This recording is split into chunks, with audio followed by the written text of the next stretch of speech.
కాంగ్రెస్ 3, కారోలు 9 మంది, కమలం 4, పతంగి 1. తెలంగాణలో 17 ఎంపీ సీట్లను 4 పార్టీలు గిట్ల పంచుకున్నాయి మున్పటి ఎన్నికలల్లా.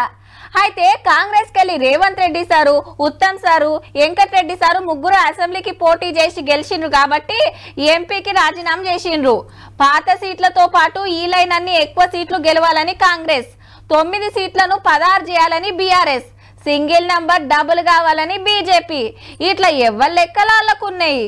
హైదరాబాద్ రాజాసింగ్, సికింద్రాబాద్ లక్ష్మణ్, మల్కాజ్గిరి రాకేష్ రెడ్డి, చేవెళ్ల ఏవిఎన్ రెడ్డి, నిజామాబాద్ ఏలేటి మహేశ్వర్ రెడ్డి, ఖమ్మం పొంగులేటి సుధాకర్ రెడ్డి, మహబూబ్ నగర్ గరికపాటి మోహన్ రావు, పెద్దపల్లి రామారావు పాటిల్, వరంగల్ మర్రి శశిధర్ రెడ్డి, కరీంనగర్ సూర్యనారాయణ గుప్తా, జహీరాబాద్ వెంకటరమణారెడ్డి, మెదక్ పాల్వై హరిబాబు, నల్గొండ చింతల రామచంద్రారెడ్డి, భువనగిరి ఎన్వీఎస్ ప్రభాకర్ సారు.